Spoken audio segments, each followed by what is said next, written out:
ونصلي على رسوله الكريم أما بعد أعوذ بالله من الشيطان الرجيم بسم الله الرحمن الرحيم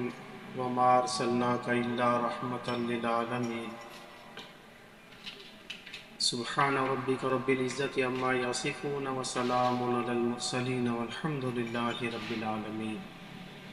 اللهم صل على سيدنا محمد وعلى آل سيدنا محمد وبارک وسلم۔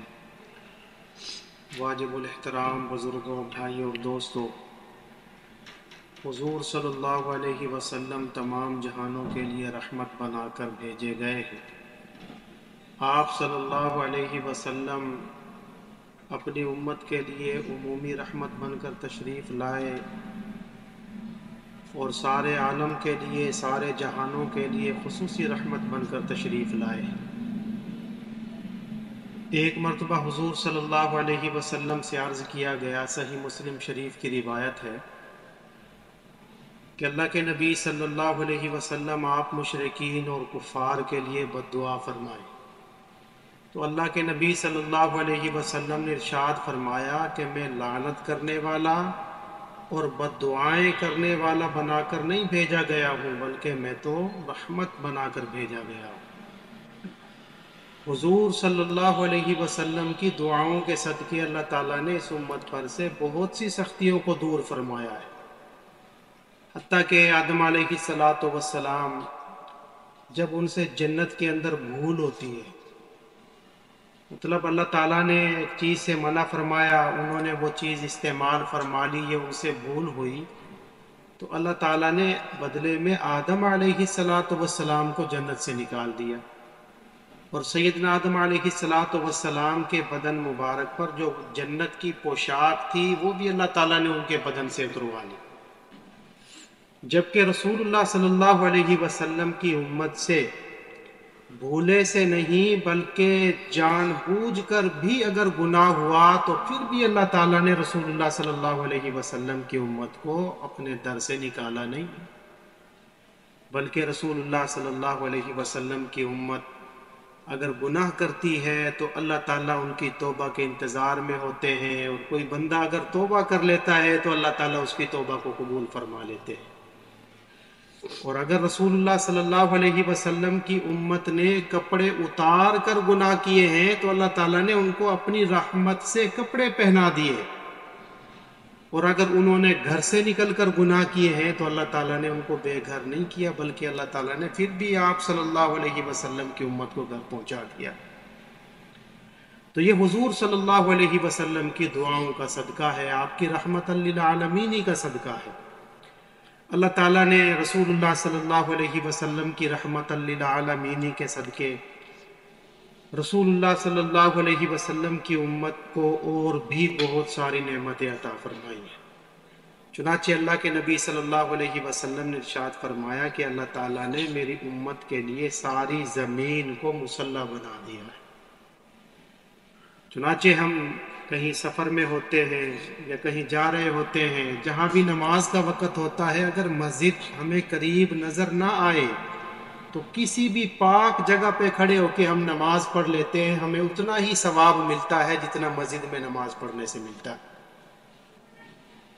تو ہمارا یہ فرض ادا ہو جاتا ہے۔ اسی طرح پہلی امت کے لوگ اگر گناہ کرتے تھے، خصوصاً بنی اسرائیل کے بارے میں آپ نے سنا ہوگا،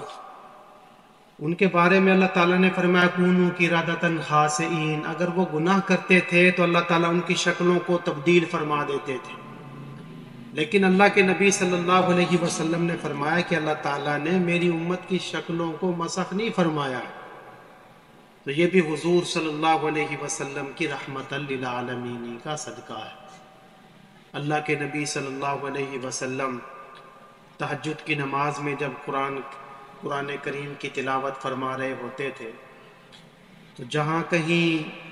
پچھلی امتوں کا، پچھلی قوموں کا ذکر آتا، رسول اللہ صلی اللہ علیہ وسلم ان کے حالات اور ان پر ہونے والے عذاب کو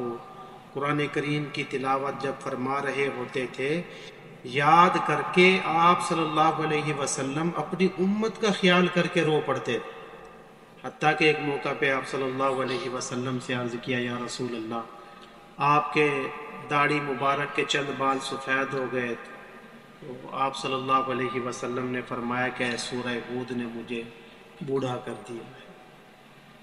تو حضور صلی اللہ علیہ وسلم جب بھی امت کا خیال آپ صلی اللہ علیہ وسلم کو آتا، آپ صلی اللہ علیہ وسلم رونے لگ جایا کرتے، حتیٰ کہ حدیث پاک کے اندر آتا ہے رسول اللہ صلی اللہ علیہ وسلم اگر کھانا تناول فرما رہے ہوتے، امت کا خیال آ جاتا، آپ صلی اللہ علیہ وسلم کھانے کو چھوڑ کر امت کے لیے مغفرت کی دعائیں فرمانے لگ جاتے۔ تو اتنا امت کے لیے رونا، اتنا امت کے لیے رونا، رسول اللہ صلی اللہ علیہ وسلم کی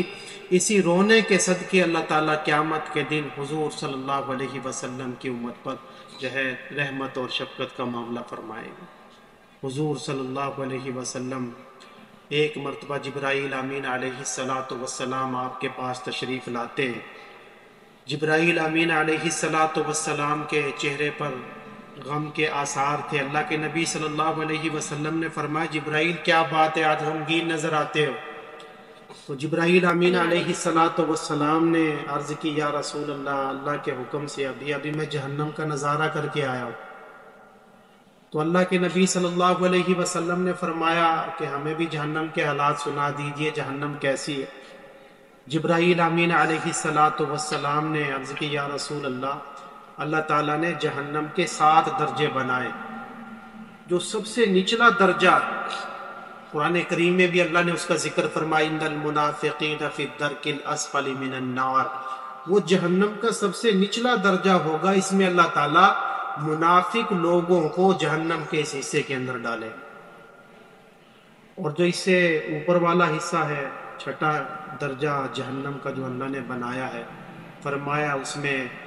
جو سورج کی پوجا کرنے والے لوگ ہوں گے، ستاروں کی پوجا کرنے والے لوگ ہوں گے، ان کو اس حصے کے اندر ڈالا جائے گا۔ جو جہنم کا 5واں درجہ ہے، جبرائیل امین علیہ السلام نے عرض کیا،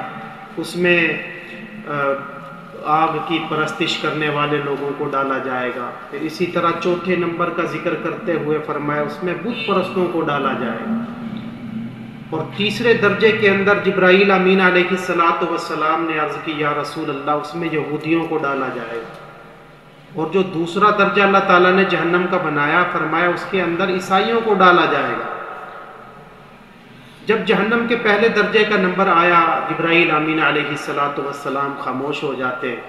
تو اللہ کے نبی صلی اللہ علیہ وسلم نے فرمایا کہ جبرائیل خاموش کیوں ہو گئے ہو؟ بتاؤ کہ جہنم کے پہلے درجے کے اندر کن لوگوں کو ڈالا جائے گا؟ تو جبرائیل امین علیہ السلام نے عرض کیا یا رسول اللہ، آپ کی امت کے گناہ گار لوگوں کو جہنم کے پہلے درجے میں ڈالا جائے گا۔ حدیث پاک کے اندر آتا ہے جب اللہ کے نبی صلی اللہ علیہ وسلم کو پتہ چلا کہ میری امت کے گناہ گاروں کو بھی جہنم میں ڈالا جائے گا، تو حضور صلی اللہ علیہ وسلم فوراً سجدے میں چلے جاتے ہیں اور امت کے لیے رو رو کر اللہ سے مغفرت کی دعا کرتے ہیں۔ اور کتابوں کے اندر لکھا ہے کہ رسول اللہ صلی اللہ علیہ وسلم پر 3 دن یہ کیفیت طاری رہی کہ حضور صلی اللہ علیہ وسلم 3 دن حجرہ مبارکہ کے اندر بند رہتے ہیں، دروازہ بند کر لیتے، نماز کا وقت ہوتا ہے، نماز پڑھنے کے لیے تشریف لاتے ہیں،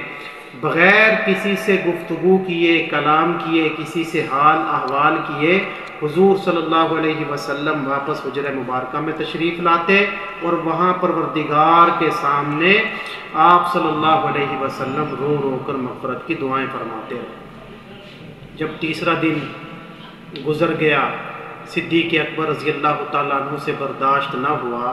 صدیق اکبر رضی اللہ تعالیٰ عنہ حجرہ مبارکہ کے دروازے پر تشریف لے جاتے، دروازے پر دستک دی، سلام کیا، السلام علیکم لبیک یا رسول اللہ، لیکن اللہ کے نبی صلی اللہ علیہ وسلم کی طرف سے نہ سلام کا بلند آواز کے ساتھ جواب ملتا ہے، نہ دروازہ کھلتا ہے۔ صدیق اکبر رضی اللہ تعالیٰ عنہ واپس چلے جاتے ہیں۔ اور راستے میں عمر بن خطاب رضی اللہ تعالیٰ عنہ سے ملاقات ہوتی ہے، روتے ہوئے ان سے فرماتے ہیں کہ رسول اللہ صلی اللہ علیہ وسلم پر 3 دن سے یہ کیفیت طاری ہے، آپ چلے جائیں، شاید آپ کی وجہ سے دروازہ کھل جائے۔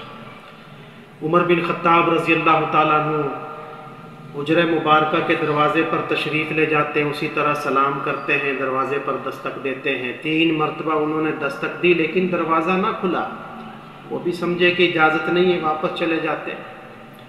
راستے میں ان کی ملاقات سلمان فارسی رضی اللہ تعالیٰ عنہ سے ہوئی اور ان سے فرمایا کہ آپ چلے جائیں،